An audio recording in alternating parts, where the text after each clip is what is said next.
All right, we're starting Instagram Live Tuesdays at 10. That's 10 a.m. Pacific Standard Time. We do Instagram Live every single Tuesday that we can.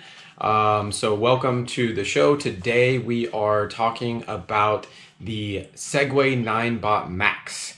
So the Segway Ninebot Max, as you may know, has been on Kickstarter for probably a month or two now. And this Kickstarter, everybody's kind of wondering, why is Segway, which is a pretty big company, doing a Kickstarter when they've already got the ES1, the ES2, the ES4. I believe they were purchased by Xiaomi and make all of Xiaomi's products. Why are they doing a Kickstarter? The Ninebot Max is on Kickstarter, and I can pull up their Kickstarter. We can pull it up. You just type in Indiegogo. Sorry, it's not Kickstarter. It's Indiegogo. First, I want to say thank you to Spin. Spin has this scooter, and they allowed us to come over and test it. And so we got a lot of photos and videos, and we did speed tests and acceleration tests and braking tests and all that kind of stuff, and so that we can share it with you right now. For Spin, it's kind of nice that they're testing out this scooter. It sounds like they're testing out this scooter, which compared with the kind of Bird Zero model, we think it's a lot better. So in comparison, I'm going to pull up this little chart right here. So as you can see, the first thing that you'll notice is that the Ninebot Max is actually quite similar to the Xiaomi Mi M365. And it's kind of like the younger cousin. It's a bigger cousin. It's like the bigger, bulkier cousin to the Xiaomi M365. It has the same frame, the same kind of welding and all that kind of stuff, even the same kind of hinge design on it as the Mi M365. And we actually like that because the Mi M365 has a super solid base. It's done well, it's held up, it's the most popular scooter in the world at its price range, being $400. On Indiegogo, the Ninebot Max is right now selling at $599. It looks like that's the early bird price. The price may settle somewhere around $700 to $800. So how does the Ninebot Max compare with the Xiaomi that everybody kind of knows? Well, it is bigger, it's heavier, it has much larger tires, and they have swapped out for the disc brake, they put in a drum brake. Here, let me see if you can see that there. So that is the main difference between the two. So it is bigger, it's slightly, it is a little bit quicker, but it's bulkier, and therefore maybe it's just slightly less fun than the Xiaomi. So let's talk about acceleration. So acceleration is made possible by a 350 watt motor, which has a max power output at 700 watts. You can compare that to the Xiaomi or many other scooters that are 250 watts, in that price range. The Xiaomi has a 250 watt motor, maxes out at 500 watts. So this motor is quite a bit bigger. However, the scooter is also bigger. The scooter is 42 pounds versus the Xiaomi's 27 pounds. That's a 56% increase in weight. However, when you put a 160-pound rider on both of these scooters, the weight difference of just the scooter, right, with the same rider is only 8%. And so that extra power does translate to more speed. We got around 4.5 seconds to go to max speed on the Ninebot Max, whereas I feel like this needs to be switched actually, so you can see the Ninebot better. And we got about 8.5 seconds to get up to max speed on the, here, let me go on this side. About 8.5 seconds to get up to max speed on the Xiaomi. So it does translate to a little bit faster. It seemed faster than the Bird Zero that's coming out. Now the Bird Zero again is for sharing companies, but you'll have these are all coming out for sharing as well as on the personal market. So let's see here. I tested this all over San Francisco, and it was pretty fun. This scooter made it up all but the steepest hills in San Francisco. I was able to maintain 6 to 7 miles per hour. I'm about 165 pounds. Yeah, so when I rode this in San Francisco, it did get up all of the kind of like super steep hills just going north from the Embarcadero area. It was cruising up between 6 and 7 miles an hour, maybe 8, 9 miles an hour. It did, at the very steepest hill, like on Sutter Street as you're going up, it did start to slow down quite a bit. There is one issue, I think, with this scooter, and that's the same as the M365. I believe it's kind of like the same controller style. What happens is you have to kick to start the scooter. And so when you're kind of like, if you kick and you're holding down the throttle max, it's not going to activate.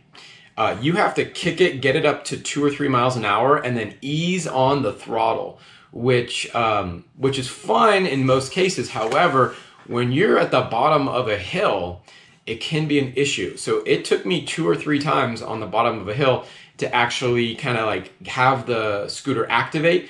The Xiaomi Mi 365 does the same thing. However, that scooter is so much lighter. With this heavier scooter, it takes a lot more oomph to get that throttle activated. And as you're like kicking as hard as you can, you also cannot be maxing out the throttle. This makes it somewhat difficult to get it going on a hill. So that may be a concern, especially for smaller riders that can't get that speed up really quick. Also, there is a little bit of a delay in the throttle, same as the Xiaomi. That's why I think it's like similar controller styles. We won't know this until we do a full teardown, but it definitely has kind of a little bit of a lag or a delay in there. Okay, for braking. So when it comes to braking, they've replaced the disc brake with a drum brake. So yes, the disc brake is a little bit better than a drum brake. However, it's not a huge difference. And on flat ground, I tested the braking quite a few times, and I was able to get the brake to activate pretty darn quickly. I believe when I tested the speed, it stopped in about 1.5 seconds from max speed, which is 15, 16 miles an hour, which is fine. I was able to lock out the brake on the, when I was going straight without skidding too much. So I think it's a pretty well adjusted brake. It seemed adjusted perfectly to me. When I was going on a steep downhill, I wasn't able to lock out that drum brake. But again, this could just be, just need a little bit of adjustment, but it is a heavier scooter. But overall stopping power is good. It also has a regenerative brake in the front as well. It's activated by the same left side handbrake, which we really like. So on the right side, yeah, well, for you it's twisted. Anyway, on the right side there's a thumb throttle. The left side is the handbrake. So you can use the throttle and the brake without having to like move your hands around, which we like a lot better than the kind of like trigger activated throttle, which is just like cramps your hand after a while. Okay, on to stability. So the scooter is actually quite stable. It's a big scooter. It's long, it's heavy, and so it's gonna have good stability from that. Also, because of these giant tires, we haven't talked about the tires yet, but the tires are a huge upgrade. The bigger the tire, the more stable, the more safe, the more comfortable everything that the scooter is going to be. And these have 10-inch pneumatic tires. They are, tubeless pneumatic, right? So it's still air-filled. You still have all the benefits of a pneumatic tire, but with the tubeless variety, you are able to like, it's less prone to punctures. Like, it'll still get punctured, you just won't get the air hissing out of the tire. So that's pretty cool. One-handed, the scooter, I felt like it suffered a little bit more from wobble. I always ride scooters one-handed just to test how stable they are. With two hands, it's super stable, super long wheelbase, big old tires, fantastic stability. With one hand, nobody should ever ride a scooter with one hand, but I always test it that way. It did have a little more wobble than other scooters. That may be due to the weight being in the rear. So that's something. The other thing that I noticed was that the because that motor is in the rear, you know, rear motor scooters, you can do wheelies on really easy. But one thing that I noticed was that when I kind of popped off on a hill, it actually did a wheelie without me really knowing it, without me planning for that. And I actually had a video because I was filming at the time, and I'll play that video real quick. We're gonna put this all on YouTube later, so if you don't get a chance to see it clearly here on the screen, just check the YouTube post later, which I'll do. And I'm actually like today, I'm actually making a better review of the Ninebot Max, as you can see here. But let's see here. So no, it's not this one. This one here. So let me make it big. So watch what happens. So I'm going, and right there, that's where the wheelie comes in. I'll do it one more time. I was just kind of going up the hill. So you can see these hills, you know, I'm going on Sutter past Pine Street. And as you can see, right about now, I'm slowing down. I'm about to jump off, but I had actually let the throttle out. And so what happened was because of the delay on the throttle, when you are stopping, especially on a hill, you still have power going, even though the throttle is not depressed. And so what happened was the scooter energy was still going up, and because I let off and we were on an uphill, the nose of the scooter, the front wheel, came off the ground as I was getting off the scooter, even though I had not, I wasn't pressing the accelerator any longer. So, you know, these are like kind of weird moments that, you know, happen. It's probably not a big deal for many people, but it's just something to be aware of on the scooter or any scooter that has a rear wheel motor. But this one in particular has that kind of laggy acceleration. And so as you let off of the accelerator, you still got power for another second or two. And that's why that happened. I didn't fall or anything, but, you know, maybe I should just let this keep going because it's probably interesting to watch. Okay, so I talked about the tires. There is no suspension on this scooter. Yeah, so there's no suspension on the scooter. It does have the tires that provide some suspension, but there is no suspension on the scooter. The ride quality is still pretty good, just because when you have pneumatic tires, you do get a lot of damping effect from those tires. But it would be better if it actually had suspension. Also comparing, you know, I shouldn't be comparing this with the Bird Zero, because the Bird Zero was, you know, it's not for the personal market. The Bird One is for the personal market, but I believe those to be different scooters. But I'll just say this really quickly. The Bird Zero is going to be for the sharing market. It looks like this scooter is going to be rented on the sharing market as well. This is a far superior scooter for sharing than the Bird Zero, mainly because the Bird Zero is a solid tire, no suspension scooter. Okay, and when you have solid tires and no suspension, you have a really really crappy ride. So this scooter is much better than the Bird Zero for the sharing market. I'm just gonna replay this. Why not? Or I'll play this one. There we go. Okay. So now let's talk about portability. Actually, let's talk about I'll talk about portability right now. This is something real. You know, this is a little. Hey Tracy, how you doing? Thanks for the thumbs up. Give me some hearts or whatever too. You know, if you enjoy the video. So portability. So the scooter is 42 pounds, right? Which there are other scooters at 42 pounds. And, you know, if you don't know about the electric scooter guide comparison chart, that's the best place to go, hey, all right, I got some hearts. That is the best place to look up if you're trying to find a scooter at 42 pounds or under 30 pounds that you want 30-mile range or whatever. You can put all those specs in. Oh, I got lots of hearts. That's cool. All right, cool. So it's 42 pounds, which is actually manageable. I personally feel like 45 pounds is the max amount of weight that I like to handle. I've tested out probably 20 scooters at this point, and I've had 20 in my apartment even. And I live up and downstairs. I find that 45 pounds is about the max that I end up using that scooter. If it's more than that, even if it's awesome, I tend to not use it so much just because it's a big pain in the butt. So for folding, right? It does fold on the stem. It's the Xiaomi Fold. It's not the Segway ES2 Fold. So that's something to remember. The Segway ES2, ES4, ES1, whatever, that folded a lot lower on the stem, which made the handlebars stick out really, really far, which was actually not good because then you couldn't really fit it in the trunk of a car very well. And it's really the only personal scooter that you couldn't do that to.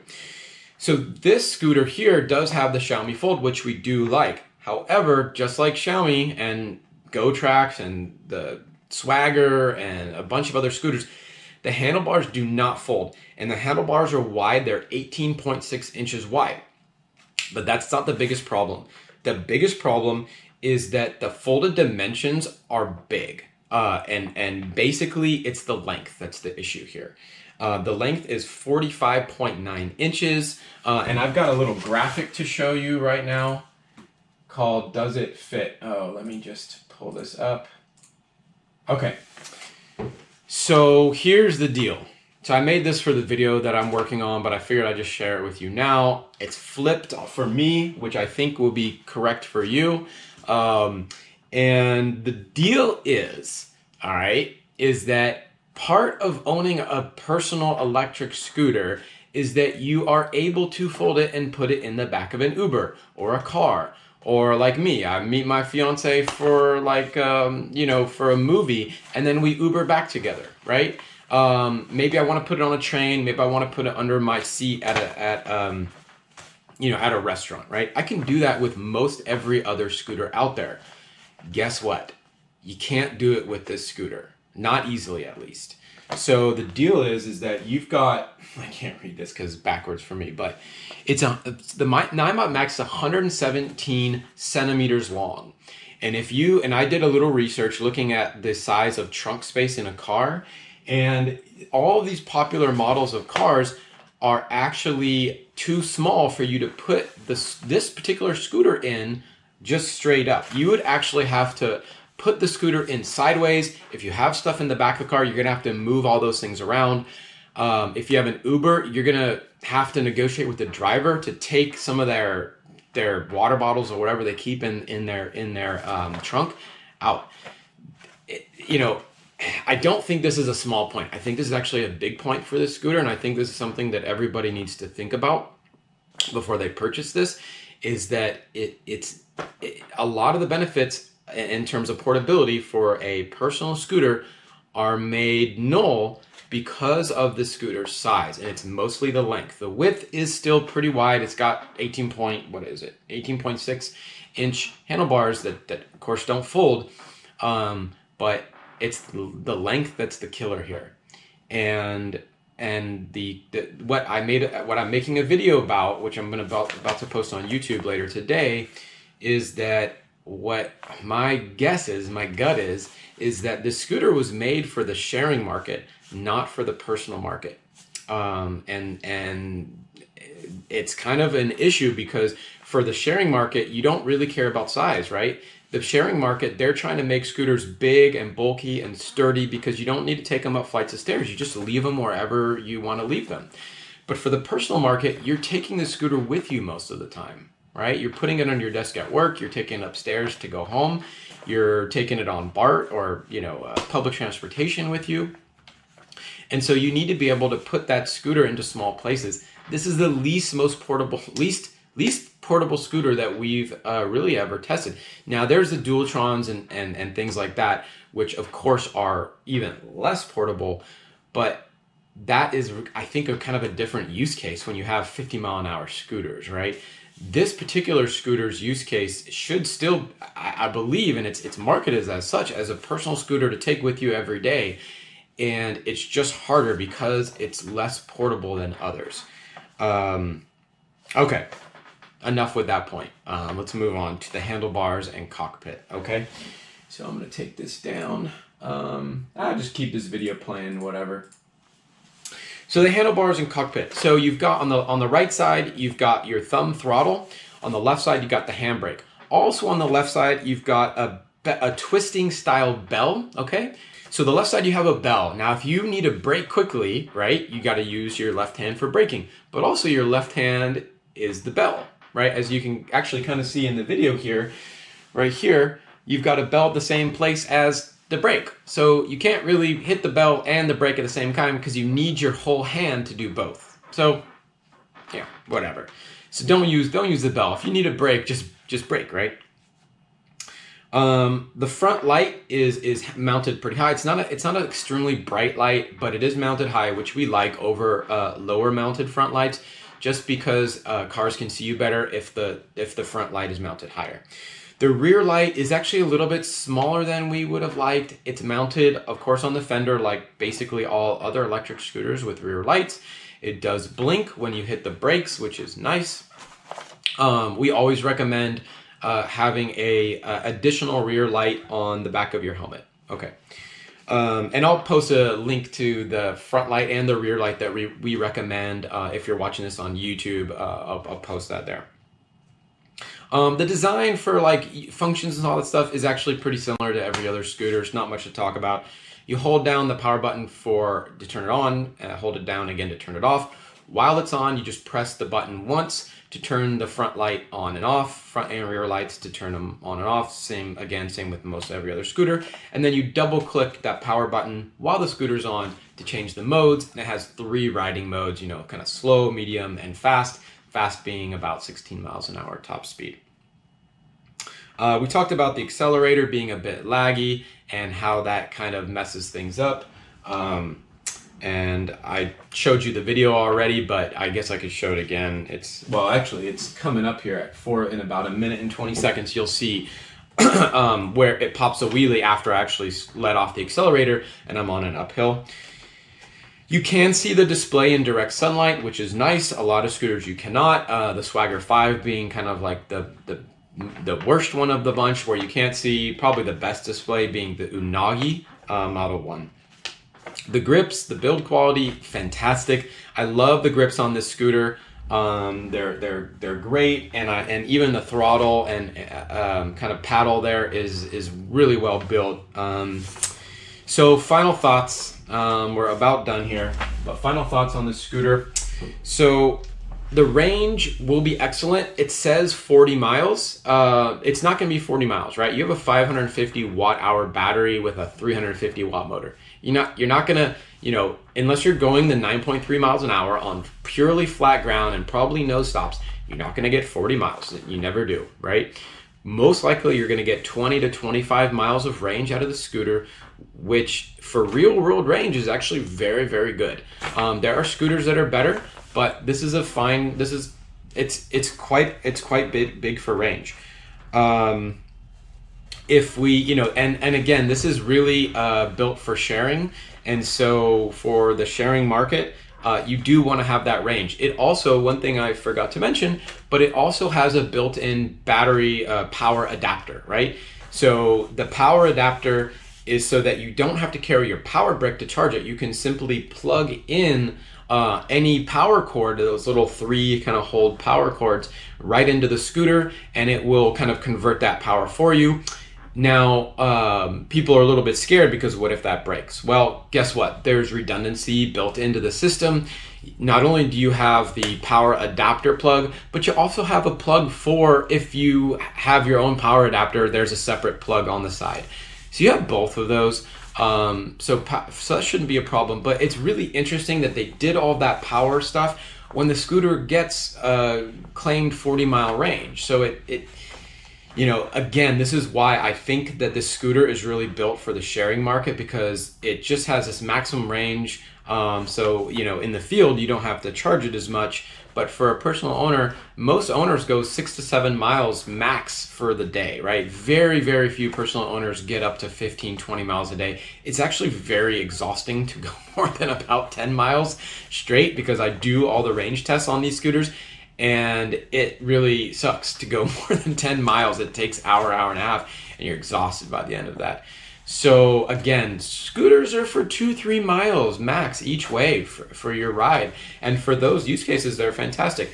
I personally think that this scooter, the range on this scooter is a little bit much. It's a little bit overkill. If I were to, design a scooter, I would actually take off some of that range, which would make the battery size go down, which would make the weight go down, and add in a more powerful motor or some suspension. Other than that, I like the scooter, and of course, folding handlebars and a little bit shorter stem. Let's see here.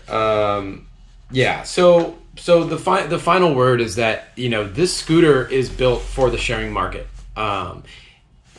Indiegogo, it's on Indiegogo right now for $5.99. At $5.99, it's not a bad deal at all, right? At $800, I think they're better scooters. If you're purely going for range, you should really check out the Joyor. I think it's the F5. I'll have to double check that. Which has, it actually has the same motor, but 100 more watt hours of battery life. I think they claim 32 miles of range.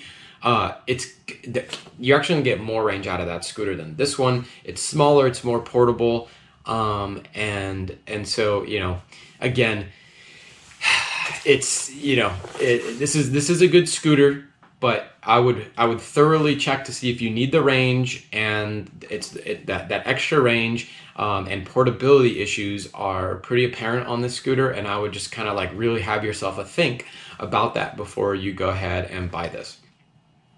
If you have any other questions, always feel free to message me on Instagram. You can message me on YouTube. We're going to put this video on YouTube.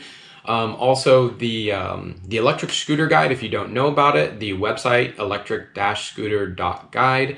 You can find it in our link in bio or links on the YouTube video. But that's the best place to get reviews, to get comparisons, everything. You can do the contact us form and talk to us personally on there. But that's the best place to find out if whatever you're looking for, you can compare it, you can look at performance specs. We review each scooter, and we even have a best within each price range on the website. So check out the website. Also join our community at the subreddit, the electric scooter subreddit. It's the only one. I moderate that, and so there's all kinds of good conversation going on there, and people are posting really great stuff all the time. With that said, I'm going to sign out. Thank you all for watching and joining us live today, and for YouTube, thank you for watching the video. And as always, ride safe, wear your helmet, and we'll be back next week at 10 a.m. Pacific time. Bye-bye.